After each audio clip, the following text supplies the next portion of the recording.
Spring 1930. Three white mobsters walked into Stephanie St. Clair's office and laughed. "Just a woman playing gangster," they said, demanding she surrender her empire. What she did in the next 6 weeks exposed a corruption network no man dared touch. April 15, 1930. 2:17 p.m. The door to Stephanie St. Clair's office opened without a knock. Three men walked in like they owned the building. Like they owned Harlem. Like they owned her.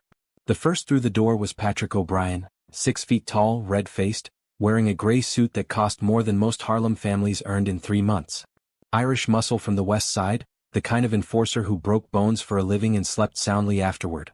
Behind him came Vincent Costello, slick-back hair and dead eyes, connected to the Luciano family through a cousin who'd made the right friends in the right prisons. And finally, Howard Phillips, the businessman, the legitimate front, 52 years old and respectable enough to have his name on corporate letterhead downtown. They didn't ask to sit. They simply took the 3 chairs facing Stephanie's mahogany desk and arranged themselves like a tribunal. Stephanie St. Clair sat behind that desk, 44 years old, 5'7", wearing a tailored navy dress that would have cost Phillips a week's salary if he'd known where to buy it. Her hair was styled in the finger waves that were fashionable that spring. A strand of pearls, her grandmother's, brought from Martinique 18 years ago, rested against her collarbone. Her hands were folded on the desk, perfectly still. She looked at them the way you'd look at mud tracked across a clean floor. O'Brien spoke first. He always spoke first. "Mrs. St. Clair." He pronounced it wrong, making it sound like St. Clair, instead of the French way she'd been called since childhood. "We appreciate you taking the time to see us." "You didn't make an appointment," Stephanie said. Her voice carried the faint trace of her Caribbean accent, softened by 18 years in Harlem but never fully gone. "But you're here. So speak." O'Brien smiled. It wasn't friendly. "We represent certain business interests. Interests that are expanding into Harlem. The numbers game, specifically." He leaned forward, elbows on his knees, like he was explaining something simple to someone slow. "Now you've done well for yourself. We respect that. A woman running an operation this size, that's impressive." "Really?" Costello snorted. Phillips said nothing, just watched with the flat expression of a man calculating profit margins. "But things are changing," O'Brien continued. "The depressions hit everyone hard. White, black, doesn't matter, everyone's struggling. And in times like these, you need real protection. Professional protection. The kind that comes from people with resources. Connections. Muscle." Stephanie's expression didn't change. "What we're offering," O'Brien said, spreading his hands like he was being generous, "is partnership. You keep running your operation, we provide protection, and we split the profits. 60-40. You get 40, which is more than fair considering what we're bringing to the table." 60-40, Stephanie repeated. "That's right. And if I decline this partnership?" O'Brien's smile widened. "Well, that wouldn't be smart. Harlem's a dangerous place. Things happen. Runners get hurt. Collection houses get robbed. And a woman running this alone?" He shook his head sadly. "That's a lot of risk. A lot of pressure. We're just trying to help you avoid complications." Costello finally spoke, his voice flat and bored. "You got 1 week. Next Tuesday same time you give us an answer. And Mrs. St. Clair?" He leaned forward. "Don't make this hard. You're just a woman playing at gangster. This is a man's business. You've had a good run, but it's time to be realistic." "Just a woman," Stephanie said softly. "Just a woman," Costello confirmed. The room was very quiet. Outside, Harlem moved through its afternoon rhythms, streetcars rattling down Lenox Avenue, vendors calling out prices, children playing stickball 3 stories below. Inside 409 Edgecombe Avenue, in the 4th-floor office that served as the headquarters for the most lucrative numbers operation in New York, 3 white men waited for a black Caribbean woman to understand her place. Stephanie reached for the leather-bound ledger on her desk. She opened it to a blank page, picked up her fountain pen, and began writing in neat, precise script. She wrote their names: Patrick O'Brien, Vincent Costello, Howard Phillips. She wrote the date, April 15, 1930.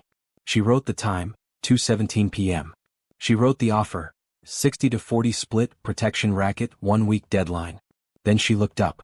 "Gentlemen," she said, her voice calm and even, "you've made yourselves very clear.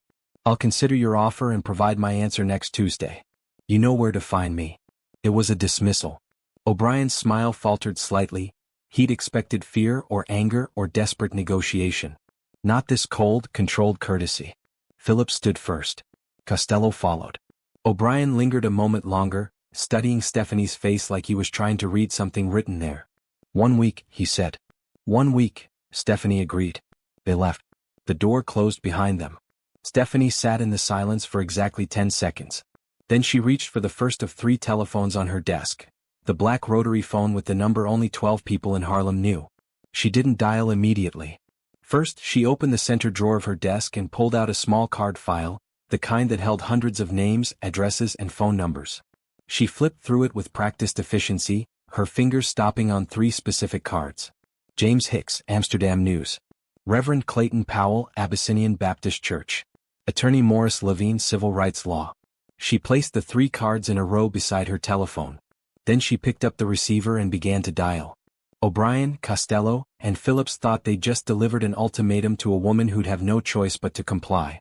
What they'd actually done was give Stephanie St. Clair a target, a timeline, and a reason. They'd called her just a woman. In 6 weeks they'd learn what that woman could do.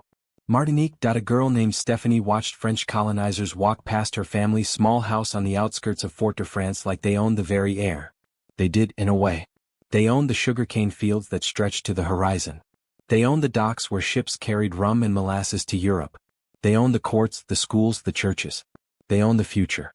They owned everything except the quiet fury that built in the chest of a girl who understood, even at 8 years old, that power wasn't inherited, it was taken and never surrendered. Her mother did laundry for French families. Her father was dead, a dock accident when Stephanie was 4, the kind of accident that happened to black workers and never quite got investigated. She grew up watching her mother's hands bleed from lye soap and hot water, watching French children her own age learn to read while she scrubbed floors, watching the casual cruelty of a system designed to keep people like her in their place forever. 26 years later, Stephanie St. Clair stepped off a steamship at Ellis Island with $43 sewn into the lining of her coat and a single certainty: America would not break her the way Martinique had tried to. Harlem, 1912, was a neighborhood in violent transition. Black families were moving in, part of what would soon be called the Great Migration, though in 1912 it was still just a trickle, a whisper of hope moving north. White families were moving out, often in the middle of the night, abandoning buildings they couldn't sell to people they wouldn't live beside. Rents were predatory. Jobs were scarce. The promise of the North was already revealing itself as just another version of the South's oppression, wearing a different coat. Stephanie found work as a seamstress first, then as a domestic servant for wealthy white families on the Upper East Side. She cleaned their houses. She pressed their clothes with irons heated on coal stoves. She served their meals on china that cost more than she'd earn in a year. And she listened. She learned how money moved, not the cash that passed from hand to hand on Harlem street corners, but real money, the kind that built buildings and bought politicians and made laws. She learned that the people who had everything always wanted more, and the people who had nothing were willing to risk everything for a chance. She learned that power in America didn't care about justice or fairness or hard work. It cared about leverage, information, and the willingness to use both without hesitation. By 1920, Stephanie St. Clair owned the most lucrative illegal lottery operation in Harlem. The numbers racket, that's what people called it. The policy game. Playing the numbers. The system was simple. You picked 3 numbers, any combination from 000 to 999. You placed your bet with a runner, usually a nickel, sometimes a dime if you were feeling lucky or desperate. The winning number was determined by the last 3 digits of the total mutual handle at a predetermined racetrack, published daily in the newspapers. If your numbers hit, you won. The payout was 600 to 1 for a straight hit, lower for combinations. The odds were terrible. The house always won in the long run. But for Harlem residents making $8 a week scrubbing white people's floors or hauling freight in sweatshop conditions, a nickel bet was hope you could hold in your hand. Most operators ran dirty games. They rigged the published results when they could, working with corrupt race officials. They shortchanged winners, paying 400 to 1 instead of 600. They used violence to silence complaints. They treated their runners like disposable assets and their customers like marks to be exploited. Stephanie St. Clair did the opposite. She paid out fairly. Every time. No exceptions. If your numbers hit, you got your $600 within 24 hours, delivered by a runner you knew and trusted. If one of her runners cheated a customer, she fired them publicly and compensated the victim out of her own pocket, not as charity but as business. Word spread. Trust built. Within 3 years she had over 200 runners working for her across Harlem, from Sugar Hill to the Valley, from Lenox Avenue to 8th Avenue. By April 1930, her operation generated $50,000 per month. In 1930 dollars. During the Depression. 409 Edgecombe Avenue was her headquarters, a 6-story apartment building on Sugar Hill, the most prestigious address in Black America. Langston Hughes lived 2 blocks south. W.E.B. Du Bois lived 3 blocks north. Thurgood Marshall would move into the building in a few years, drawn like so many others to the neighborhood where successful Black Americans proved every day that excellence wasn't limited by skin color. Stephanie's apartment occupied the entire 4th floor. High ceilings. Parquet floors imported from France. Furniture she'd had shipped from Martinique, carved mahogany pieces her mother had once cleaned but never owned. 3 telephone lines that never stopped ringing. One for routine business, one for emergencies, one that only 6 people in Harlem had the number to. Windows that looked out over the neighborhood she'd claimed as her kingdom. By April 1930, Stephanie St. Clair was 44 years old and had survived 3 separate attempts by white gangsters to take her operation. The first was in 1926, 2 Irish mobsters from Hell's Kitchen who thought a black woman couldn't possibly be running a $1 million operation without a man behind her. They demanded a meeting. Stephanie had brought bank records showing exactly how much money she made, property deeds proving she owned the buildings her operation ran from, and a lawyer who explained in excruciating legal detail why any attempt to interfere would result in civil litigation they couldn't afford. When they tried intimidation, she produced photographs of them meeting with known communists, a career-ending accusation in 1926 America, when the Red Scare still had teeth. They'd left Harlem and never returned. The second attempt was in 1928, a local Harlem operator named Marcus Webb who thought he could undercut her prices and steal her customer base. Stephanie didn't threaten him. She bought the building he lived in, tripled his rent, and then offered to lower it back to normal rates if he agreed to work for her instead of against her. He agreed. He was still working for her in 1930, running her collection house on 145th Street. The third attempt was ongoing. Dutch Schultz, born Arthur Flegenheimer in the Bronx, bootlegger who'd made millions during Prohibition, had been circling Harlem since 1929, looking to expand from alcohol into gambling now that repeal looked inevitable. He wanted the numbers racket. He wanted Harlem. And he wanted Stephanie St. Clair out of his way. She'd been fighting him with newspapers. Full-page advertisements in the New York Amsterdam News, Harlem's most widely read black newspaper, detailing his operations, naming corrupt police officers who protected him, publishing evidence of his tax evasion. She turned Dutch Schultz from an invisible criminal into a public target, using the press as a weapon in ways that baffled traditional gangsters. It was working. Slowly. Expensively. But working. By April 1930, Dutch Schultz knew Stephanie St. Clair wasn't someone you could simply muscle out of business. Which made O'Brien, Costello, and Phillips's visit all the more stunning. People called her Queenie. Not as mockery but as tribute. Madam Queen. The Queen of Policy. Some said it with affection, others with respect, a few with fear. But everyone in Harlem who mattered knew the name and what it meant. Her power rested on 3 foundations. First, information. She knew everything that happened in Harlem before it happened. She paid shopkeepers, cab drivers, building superintendents, janitors, secretaries, bartenders, the invisible people who saw everything and were never noticed. She knew which police captains were taking bribes, which judges had gambling debts, which politicians were sleeping with their secretaries, which mafia soldiers were skimming from their bosses. She knew because information was the only currency that mattered, and she'd spent a decade building the most sophisticated intelligence network in New York. Second, legal savvy. She'd been arrested 23 times between 1923 and 1930. She'd been convicted twice, serving a total of 8 months. She knew how to delay trials, how to make prosecutions more expensive than they were worth, how to use civil litigation as both shield and sword. She kept 3 lawyers on retainer and read law books the way other people read novels. Third, community loyalty. She wasn't just taking from Harlem, she was giving back. Every Friday, her runners delivered envelopes to families who couldn't make rent. Every Sunday, she sat in the 3rd row of Abyssinian Baptist Church and donated more than anyone else when collection plates passed. She funded the expansion of the church basement in 1927. She paid for funerals when families couldn't afford to bury their dead. She hired people the white-controlled economy had locked out, ex-convicts, single mothers, men too old to be hired elsewhere. In a Harlem where jobs paid nothing and white landlords charged everything, Where the depression was crushing dreams and breaking families, Stephanie St. Clair's numbers racket wasn't just gambling. It was infrastructure. It was employment. It was hope. And the three white men who'd walked into her office calling her just a woman had fundamentally misunderstood who they were dealing with. They thought they were negotiating with a criminal who'd be grateful for their protection. They'd actually just threatened a queen in her own kingdom.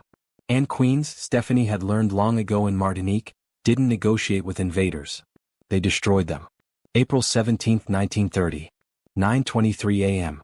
The first blow came on a Thursday morning. Raymond Cooper, one of Stephanie's most reliable runners, was working his usual corner at Lenox Avenue and 132nd Street when three white men approached.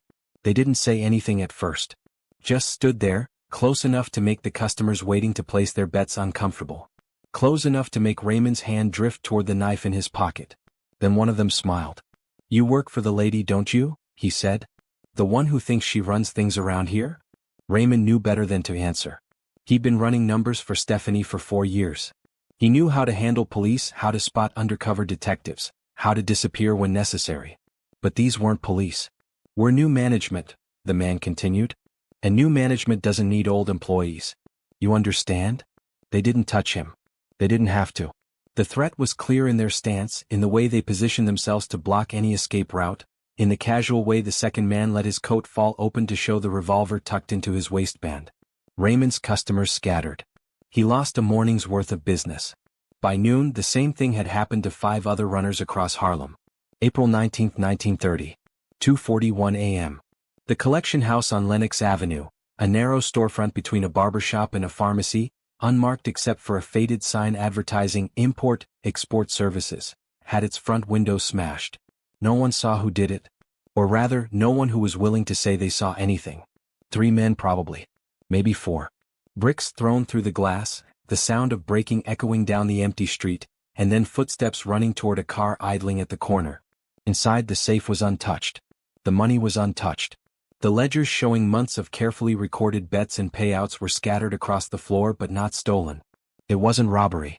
It was a message. By the time Stephanie arrived at 7 a.m., glass still crunching under her shoes, a small crowd had gathered. Her people. Runners, customers, shopkeepers from neighboring businesses. They looked at her with a question they didn't speak aloud. "Can you protect us?" She stood in the doorway for a long moment, studying the damage. Then she turned to Marcus Webb, the former rival who now managed her collection operations. "Get this cleaned up," she said quietly. "Replace the window by tonight. And double the payout for anyone who worked this location yesterday." They stayed loyal when it would have been easier to walk away. Marcus nodded. "You want me to find who did this?" "I already know who did it," Stephanie said. "What I want is documentation. Witnesses. Times. Descriptions. Everything written down, dated, signed. Understand?" Marcus frowned slightly. He'd been expecting her to send men with guns, not men with notebooks. But he said, "Yes, ma'am." April 21, 1930. 11:15 p.m. The rumors started spreading through Harlem like smoke. Queenie can't protect her people anymore. The white boys are moving in and she's doing nothing about it. Maybe she's getting old. Maybe she's scared. Maybe it's time to find someone who can actually keep you safe when things get dangerous. Stephanie heard every whisper. Her network made sure of that. Samuel Washington, who ran the barbershop 2 doors down from the vandalized collection house, came to her apartment on the evening of the 21st. He was 63 years old, had known Stephanie since 1920, and spoke with the careful honesty of a man who respected her but feared for his neighborhood. "People are talking," he said, sitting in the chair across from her desk. "They're saying you're not fighting back. They're saying maybe O'Brien and his people are right. Maybe you need protection you can't provide yourself." Stephanie poured him a glass of rum from Martinique. She poured one for herself. "Samuel," she said, "when Dutch Schultz tried to move into Harlem in 1929, what did I do? You put his business in the newspaper. Made him a target for the police and the tax men. Did I send men with guns? No, ma'am. Did I start a war in the streets that would have gotten innocent people killed in the crossfire? No, ma'am. And did Dutch Schultz succeed in taking my territory?" Samuel smiled slightly. "No, ma'am. He didn't." Stephanie leaned back in her chair. "O'Brien and his partners think I'm weak because I haven't retaliated with violence. They're used to dealing with men who measure power in guns and muscle. They don't understand that there are other kinds of power. More dangerous kinds. What are you planning? Something they won't see coming, Stephanie said. But I need you to trust me. I need the community to trust me for 2 more weeks. Can you help me with that? Samuel studied her face for a long moment. Then he nodded. I'll spread the word, he said. But Stephanie, some folks are scared. Real scared. These white boys aren't playing. Neither am I, Stephanie said quietly. April 23, 1930. 4:37 p.m. Stephanie made 3 phone calls that afternoon. The first was to James Hicks at the New York Amsterdam News. He was 29 years old, Columbia educated, and hungry for stories that white newspapers would never touch. Stephanie had been feeding him information for 3 years. Police corruption, housing discrimination, stories that mattered to Harlem but were invisible to the rest of New York. James, she said when he answered. I need to meet with you. Tomorrow. And I'm bringing something that's going to be the biggest story of your career. Bigger than the Dutch Schultz expose? Bigger, Stephanie confirmed. Because this one involves the NYPD directly. Names, dates, dollar amounts. A complete map of how white organized crime operates in Harlem with police protection. She heard him exhale slowly on the other end of the line. When and where? He asked. My office. 2 p.m. Come alone. The second call was to Reverend Clayton Powell at Abyssinian Baptist Church. He was 37 years old, one of the most influential voices in Harlem, and a man who understood that sometimes morality required uncomfortable alliances. Reverend, Stephanie said, I need to speak with you about a threat to this community. Not a spiritual threat. A practical one. Men from outside Harlem trying to take control of black economic enterprise. I've heard rumors, Powell said carefully. They're not rumors. And I need the church's voice when the time comes. Not endorsing what I do, I'd never ask that. But speaking about the principle. About outsiders trying to exploit our community during the Depression. About protection that protects white criminals instead of black residents. There was a pause. How much danger is the community in? Powell asked. Right now? Some. But if these men succeed, it'll be worse. They don't care about Harlem. They just want to extract money from it. What do you need from me? Sunday sermon, Stephanie said. Nothing specific. Just remind people that Harlem belongs to the people who live here, work here, build here. That we don't bow to outside pressure. That we protect each other. I can do that, Powell said. The third call was to Morris Levine, a civil rights attorney who'd made his reputation defending black defendants in a legal system designed to convict them. Morris, Stephanie said, how would you like to file a lawsuit that makes the NYPD look like exactly what they are? I'm listening, Levine said. Civil rights case. Failure to provide equal protection under the law. My business, which I'll describe as a private lottery, perfectly legal under certain interpretations, is being systematically attacked by white criminals while police officers stand by and do nothing. In some cases, actively protect the attackers. I have documentation. Witnesses. Evidence of a pattern. Levine was quiet for a moment. Then he started laughing. Stephanie, he said, that's insane. That's brilliant. That's possibly the most dangerous thing you've ever tried. Can you file it? I can file it. Whether we win or not is another question. But the publicity alone. The publicity is the point, Stephanie said. How fast can you have it ready? Give me 1 week. You have 5 days, Stephanie said and hung up. Outside her window, Harlem moved through its spring afternoon. Children played in the street. Women hung laundry from fire escapes. Men gathered on stoops, talking about Joe Louis and the Yankees and whether Roosevelt's promises would ever reach black neighborhoods. O'Brien, Costello, and Phillips thought they were applying pressure. They thought they were following the standard playbook. Intimidate, vandalize, spread rumors, force capitulation. They thought Stephanie St. Clair would eventually have to respond with violence or surrender. They had no idea she was building a weapon they couldn't defend against. Not guns. Not muscle. The truth. Made public. Unavoidable. Undeniable. And in 5 days she was going to detonate it. April 24, 1930. 2:03 p.m. James Hicks arrived at 409 Edgecombe Avenue carrying a leather satchel and the cautious optimism of a journalist who sensed a career-defining story but didn't yet know its shape. Stephanie was waiting in her office, 3 manila folders arranged on her desk like evidence at a trial. Close the door, she said. Hicks did. He sat in the chair facing her desk, pulled a notebook and pencil from his satchel and waited. Stephanie opened the first folder. Patrick O'Brien, she said.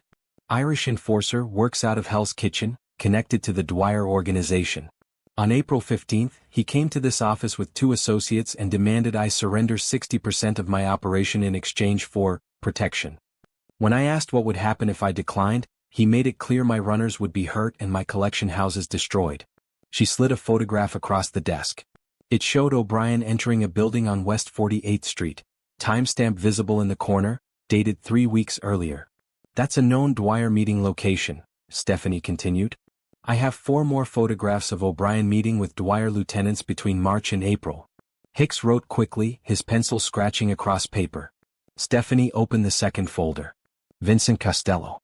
Connected to the Luciano family through his cousin Anthony Costello, currently serving time in Sing Sing for bootlegging. On April 17, Costello's men began intimidating my runners on street corners across Harlem. Same day they vandalized my collection house on Lenox Avenue. No arrests were made despite the fact that Officer Thomas Riley of the 28th Precinct was on duty 2 blocks away. Another photograph. This one showed Officer Riley standing on a corner, clearly visible in uniform, while 3 men Stephanie identified as Costello's associates smashed a window in the background. The image was grainy but unmistakable. You had someone photographing this? Hicks asked. I have people photographing everything, Stephanie said simply. I've been documenting police inaction and criminal activity in Harlem for 2 years. I knew eventually I'd need it. The third folder was thickest. Howard Phillips. Legitimate businessman, owns import-export operations, sits on the board of 2 banks downtown. He's the money behind O'Brien and Costello, the front man who makes their operations look respectable. And he has a problem. She slid a stack of documents across the desk. Bank statements. Wire transfers. Customs declarations that didn't match shipping manifests.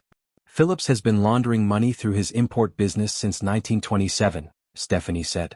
Prohibition profits mostly. Money comes in as payment for goods that were never actually imported, gets declared as legitimate business income, goes out clean. I have 18 months of records showing the pattern. Hicks stopped writing. He looked up at her, and for the first time since entering the room, his expression showed something beyond professional interest. It showed fear. Stephanie, he said carefully, if you publish this, if I publish this, these men will come after you with everything they have. They're already coming after me, Stephanie said. The difference is, right now they think I'm vulnerable. They think I'm just a woman who got lucky, who'll fold under pressure. What I'm giving you destroys that assumption. It shows I've been 3 steps ahead since before they made their first move. This isn't just about your operation, Hicks said slowly, understanding dawning. This is about exposing the entire system. The entire corrupt system, Stephanie corrected. White organized crime operating in Harlem with police protection while black operators get arrested, prosecuted, imprisoned. I'm not asking you to defend what I do, James. I'm asking you to expose the double standard. To show Harlem, and the city, exactly how the game is rigged. Hicks stared at the documents spread across Stephanie's desk. 3 folders. Dozens of photographs. Bank records that would take weeks to verify but looked devastatingly authentic. This is the biggest story I'll ever write, he said quietly. I know, Stephanie said. That's why I'm giving it to you. But James, timing matters. I need this published Monday, April 28th. Front page above the fold with every photograph and every document you can fit. Not before. Not after. Monday. Why Monday specifically? Because by Monday 3 other things will have happened, Stephanie said. And when they all hit at once, O'Brien and his partners won't know which fire to put out first. April 25, 1930. 6:47 p.m. Morris Levine arrived at Stephanie's apartment with a leather briefcase containing 43 pages of legal documentation. Civil rights lawsuit, he said, spreading the papers across her dining room table. Filed against the New York City Police Department, specifically the 28th Precinct, for failure to provide equal protection under the law as guaranteed by the 14th Amendment. Stephanie read the opening paragraph. The plaintiff, Mrs. Stephanie St. Clair, operates a private lottery service in the Harlem neighborhood of Manhattan. Said business, while operating in a legal gray area, represents legitimate economic enterprise serving the local community. Beginning April 17, 1930, the plaintiff's business has been subject to systematic criminal harassment, including intimidation of employees, destruction of property, and threats of violence. Despite multiple reports to the 28th Precinct, no arrests have been made and no investigation has been conducted.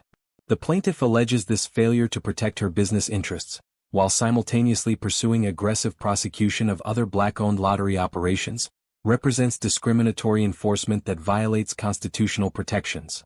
"It's beautiful," Stephanie said. "It's insane," Levine corrected. "You're essentially admitting to running an illegal gambling operation while simultaneously demanding police protection for it. No judge will rule in our favor." "I don't need to win," Stephanie said. "I need to file. I need this to be public record. I need the NYPD to have to respond, to either admit they're protecting white criminals or open an investigation they can't control." Levine nodded slowly. "I can file this Monday morning. It'll be in the court record by noon. The press will have it by evening." "Perfect," Stephanie said. Monday morning. Same day the Amsterdam news hits the streets. April 27, 1930. 10:18 a.m. Sunday.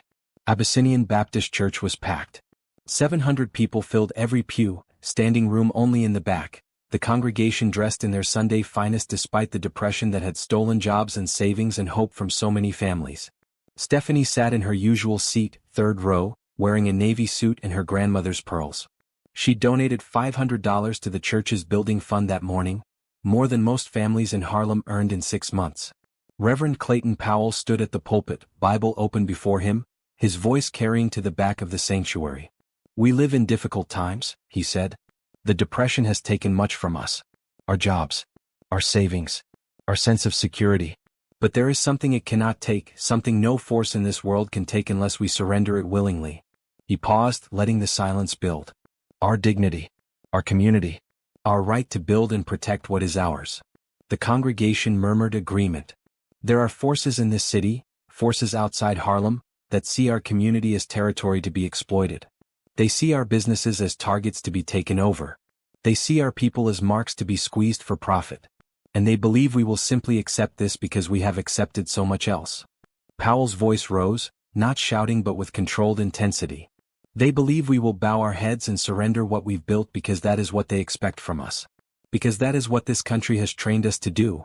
Accept less, expect less, be grateful for crumbs from their table." "Tell it," someone called from the back. "But Harlem is not for sale," Powell continued. "Harlem is not territory to be claimed by outsiders who contribute nothing and take everything. Harlem belongs to the people who live here, who work here, who struggle here, who build here. And when outsiders come with demands and threats, when they try to take what we've built with our own hands and our own sacrifice." He slammed his hand on the pulpit. "We do not bow. We do not surrender. We stand together. We protect each other. We make it clear that our community, our businesses, our future, these things are not negotiable." The congregation erupted in applause. Women waved their hands. Men stood. The sound filled the church like thunder. Stephanie didn't stand. She didn't applaud.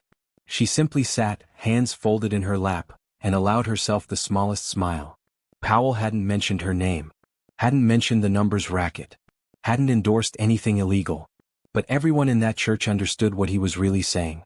And by tomorrow morning O'Brien, Costello, and Phillips would understand it too. April 28, 1930. 6:24 a.m. The New York-Amsterdam news hit the streets with a headline 3 inches tall. "White crime syndicate moves on Harlem, police inaction enables organized takeover attempt exclusive. Documents reveal protection racket, money laundering." Below the headline, James Hicks's story laid out everything. Names, dates, photographs. The attempt to force Stephanie St. Clair into partnership. The systematic intimidation of her runners. The vandalism of her collection house. Officer Riley standing 2 blocks away while Costello's men broke her window. And on page 3, the bank records showing Howard Phillips's money laundering operation, complete with wire transfers and customs documents that didn't match shipping manifests. By 9 a.m., every newsstand in Harlem had sold out. By 10 a.m., people were sharing copies, reading the story aloud on street corners, passing the photographs from hand to hand. By 11 a.m., Morris Levine filed Stephanie's lawsuit at the New York County Courthouse. By noon, the court filing was public record, and reporters from 3 white newspapers had picked up the story. By 2 p.m., the NYPD's commissioner office had issued a statement promising a thorough investigation of all allegations. By 4 p.m., Officer Thomas Riley had been placed on administrative leave. And by 6 p.m., when Patrick O'Brien opened his copy of the Amsterdam News and saw his photograph staring back at him, he understood with sudden nauseating clarity, that Stephanie St. Clair had just done something no male gangster would ever dare. She'd made it public. All of it. His name. His crimes. His connections. His threat against her. She'd turned a private power struggle into a public scandal, and in doing so she'd weaponized the one thing organized crime feared more than rival gangs or federal agents. Transparency. Exposure. The light of day on operations that only functioned in darkness. Male gangsters fought in alleys and basements with guns and muscle, keeping everything quiet because secrecy was survival. Stephanie St. Clair had just taken out a full-page advertisement announcing exactly who was trying to destroy her and why. And now the whole city was watching. O'Brien picked up his telephone with shaking hands and dialed Vincent Costello. "We have a problem," he said. April 28, 1930. 8:33 p.m. Stephanie sat in her apartment reading the Amsterdam News for the third time, when Bumpy Johnson knocked on her door. He was 23 years old, 6 feet tall, and had been working as her primary enforcer for 8 months. He'd grown up in South Carolina, come north to escape Jim Crow, and found in Stephanie St. Clair the kind of employer who treated intelligence as more valuable than violence. "You wanted to see me?" he asked. Stephanie gestured to the chair across from her desk. "Bumpy," she said, "in the next few days O'Brien and his partners are going to be desperate. Desperate men do stupid things. I need you ready, but not aggressive. Defensive only. Protect our people. Protect our locations. But do not retaliate. Do not escalate. Understand?" Bumpy frowned. "Miss Stephanie, they're going to come at us hard." "Let them," Stephanie said calmly. "Every move they make now is being watched. By the press. By the police, who are terrified of federal oversight. By the community. If they attack us now, they prove everything the Amsterdam News just published. If they back down, they admit defeat. Either way, we win.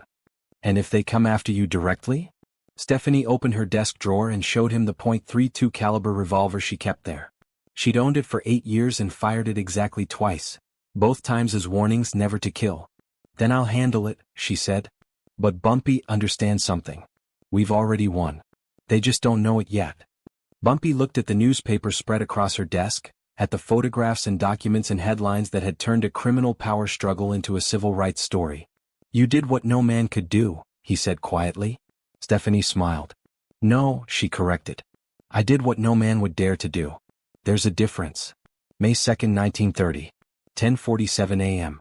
The phone call came exactly 17 days after O'Brien, Costello, and Phillips had first walked into Stephanie St. Clair's office. Stephanie was reviewing the morning's numbers reports when the telephone rang. Not the business line, not the emergency line, but the third line. The one only a handful of people knew existed. She let it ring twice before answering. "Mrs. St. Clair?" The voice was tight, carefully controlled.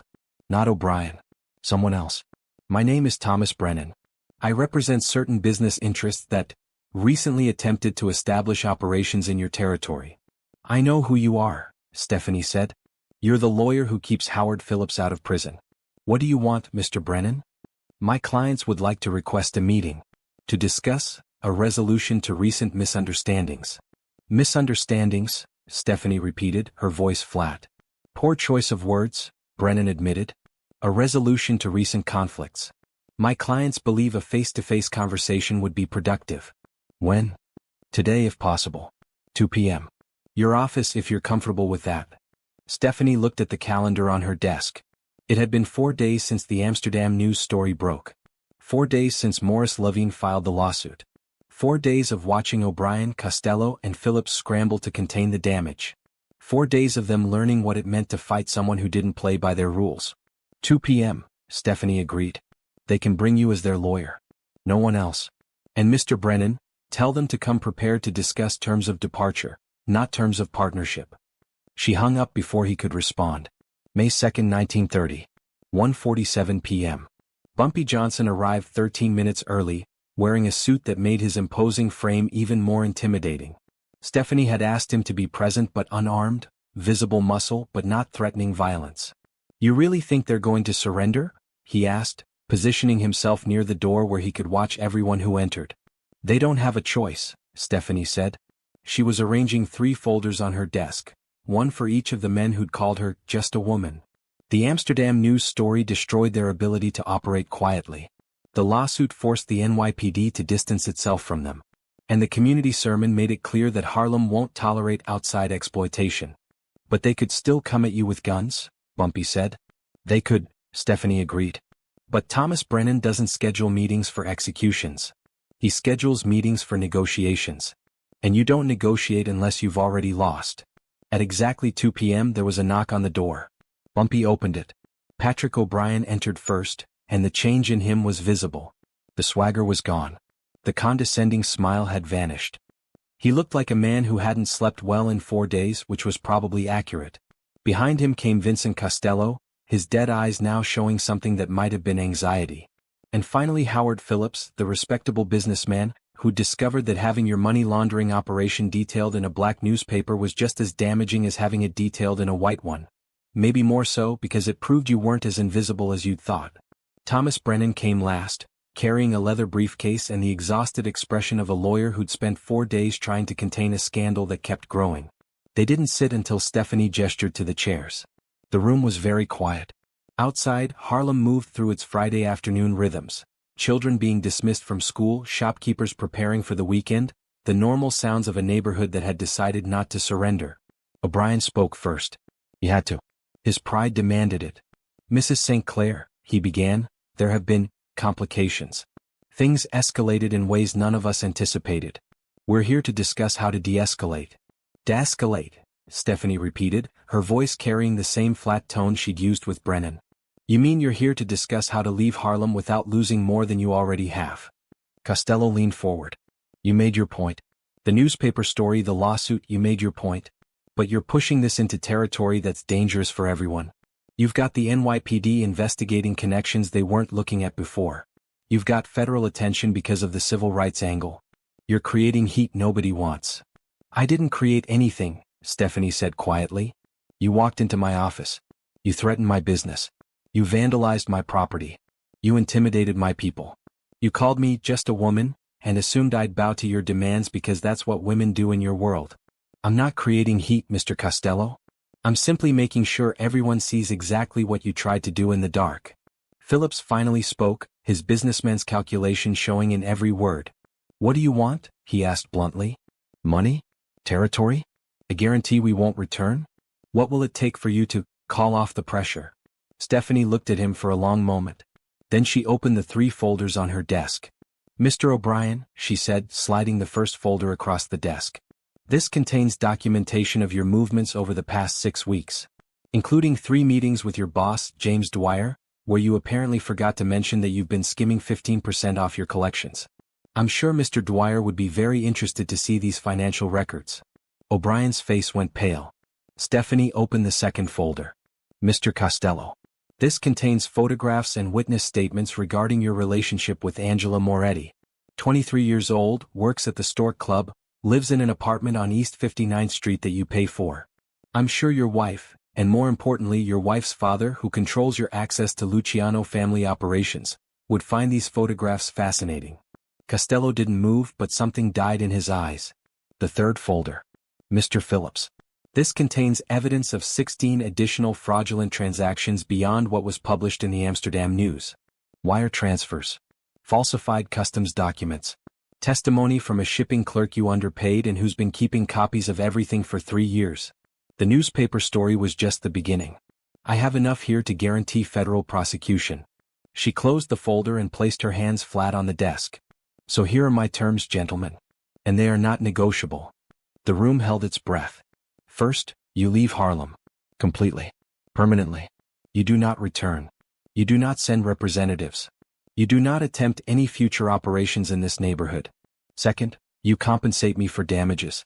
$10,000 cash, delivered within 48 hours. Consider it a lesson fee for teaching you that women in my position don't need your protection.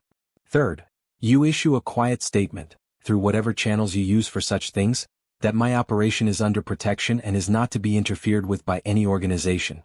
Make it clear that the cost of bothering me is higher than any potential profit. And if we agree to these terms? Brennan asked carefully. Then these folders stay in my desk, Stephanie said. The information they contain remains private. I don't release the additional evidence to federal prosecutors. I don't send the photographs to Mrs. Costello. I don't inform Mr. Dwyer about his enforcer's accounting irregularities. You leave, you pay, you spread the word, and you get to walk away with your lives and your operations intact. Just not in Harlem. And the lawsuit? Phillips asked. The newspaper pressure? The lawsuit remains active until I see evidence of compliance, Stephanie said. Insurance policy. The newspaper is independent. I don't control what James Hicks publishes.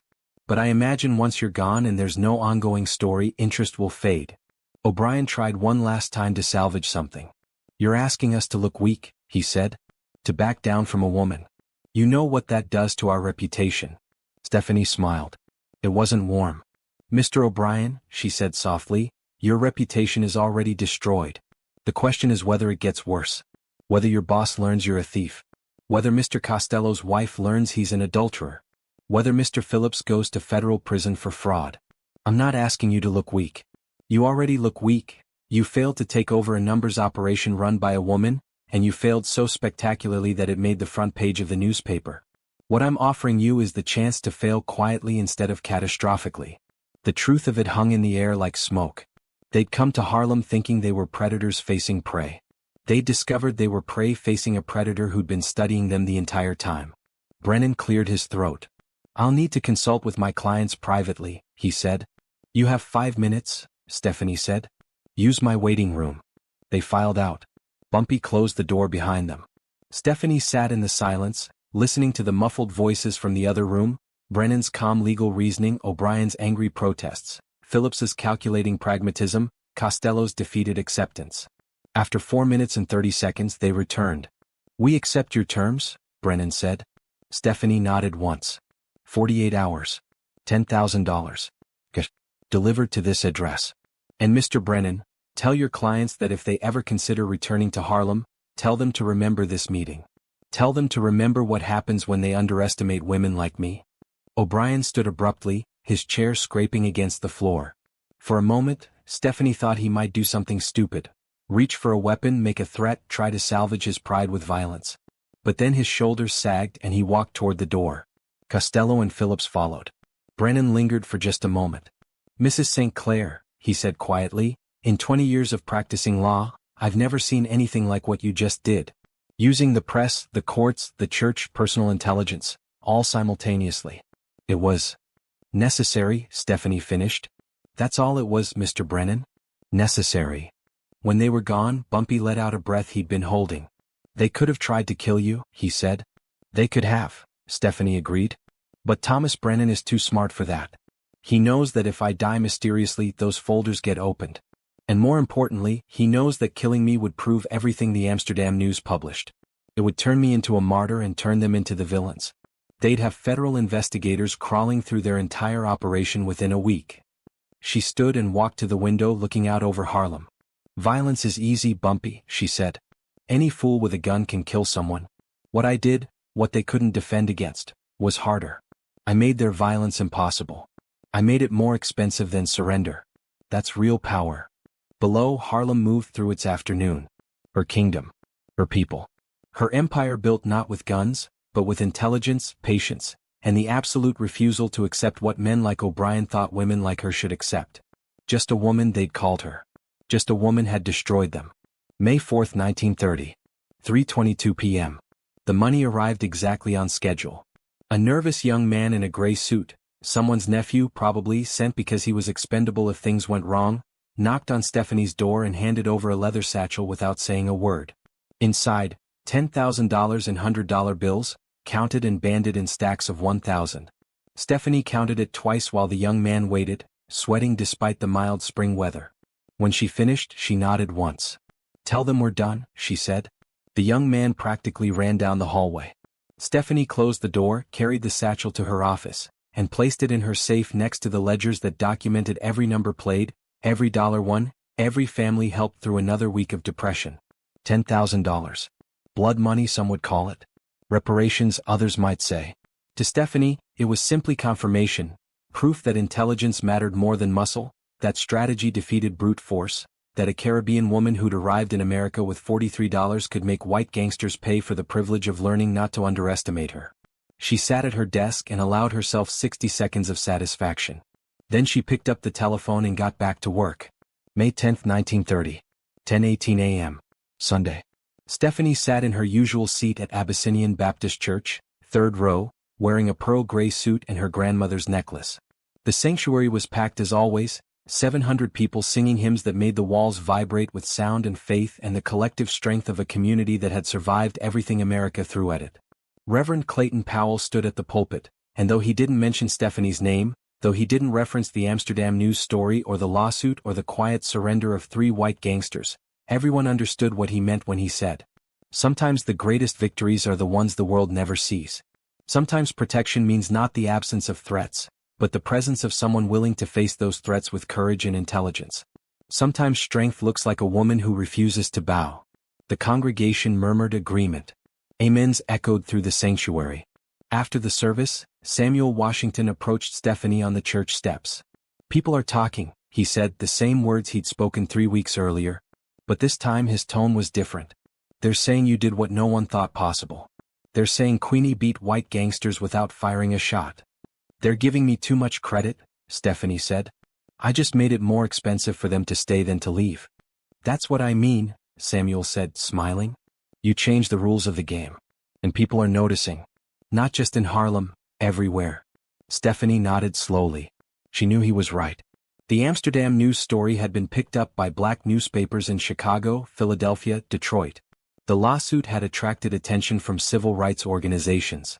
Letters had started arriving from other communities asking how she'd done it, how she'd fought back against organized crime without becoming a casualty. The story was spreading. And stories, Stephanie understood, were more powerful than guns. The immediate aftermath of May 1930 reshaped Harlem's criminal landscape in ways that would echo for years. O'Brien never returned. Word spread through Irish criminal networks that he'd failed spectacularly, that a black woman had not only defeated him but had taken his money and his dignity in the process. His career never recovered. By 1933 he was working as a low-level enforcer in Jersey City, all his ambitions ground to dust by the woman he'd called, just a woman. Costello's marriage collapsed 6 months later, not because Stephanie released the photographs, but because the threat of them hanging over his head made him paranoid, suspicious, prone to mistakes. His wife's family cut him off from Luciano family operations. He faded into obscurity, another gangster who'd reached too far and fallen too hard. Phillips faced federal investigation for his money laundering operations. The case dragged on for 3 years before being settled with massive fines that destroyed his business empire. He declared bankruptcy in 1934 and died in 1937, broke and forgotten. And Stephanie St. Clair? Her reputation didn't just survive, it became legendary. She was the woman who'd beaten white gangsters with intelligence instead of violence. Who'd weaponized the press, the courts, and the church. Who'd proven that information was more dangerous than guns. Her numbers operation continued to thrive, generating steady income through the worst years of the Depression. More importantly, she'd established a template for resistance that others would study and adapt. When Dutch Schultz tried again to take Harlem in 1931, he came prepared for her tactics. It didn't matter. She used the same weapons, newspapers, lawsuits, public exposure, and fought him to a brutal stalemate that lasted 4 years until his murder in October 1935.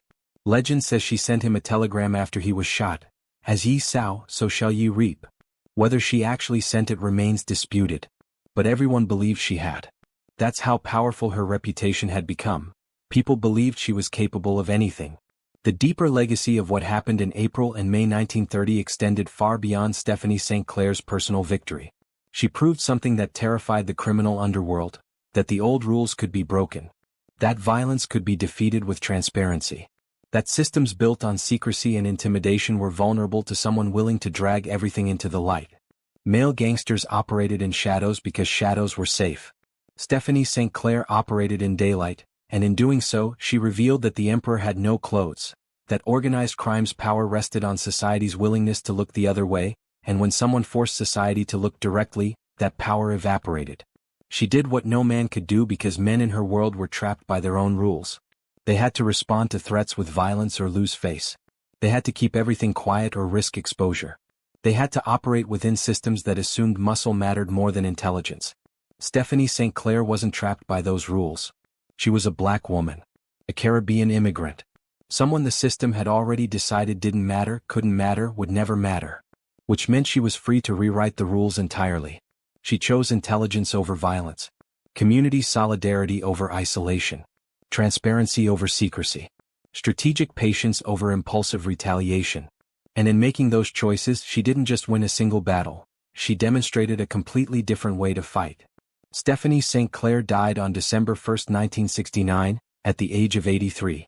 The New York Times ran a 4-sentence obituary buried on page 47. Mainstream historians ignored her. Academic studies of organized crime focused on Dutch Schultz, Lucky Luciano, Meyer Lansky, the men who'd built empires with guns and violence and traditional power. But in Harlem, among the people who remembered, among the families whose rents she'd paid and whose businesses she'd protected and whose dignity she'd defended, Stephanie St. Clair's name meant something that transcended crime statistics and arrest records. It meant strategic genius. It meant refusing to bow. It meant fighting smarter instead of harder. It meant proving that power doesn't come from who's strongest or loudest or most violent. It comes from who's most intelligent, most patient, most willing to see 10 moves ahead while everyone else is still planning their next step. It meant a Caribbean immigrant woman who came to America with nothing and built an empire through brilliance, who faced down white gangsters and corrupt police and a legal system designed to destroy people like her, and who won not by becoming more violent than her enemies but by becoming smarter. This is why her story matters. Not because she was a gangster, though she was. Not because she ran illegal operations, though she did. But because she proved something that still resonates today, that the systems designed to keep certain people powerless are vulnerable to those willing to think differently, to fight differently, to refuse the rules that were written to ensure their defeat. 3 white mobsters called her just a woman in 1930. By the time she was finished with them, that woman had exposed a corruption network, filed a civil rights lawsuit that terrified the NYPD, mobilized an entire community in collective defense, and made organized crime learn a lesson it had never wanted to face. Underestimate women like Stephanie St. Clair at your peril. Because while you're planning violence, she's gathering evidence. While you're making threats, she's building alliances. While you're assuming she'll surrender, she's already won. And by the time you realize what's happening, it's too late. The Queen has made her move. Checkmate.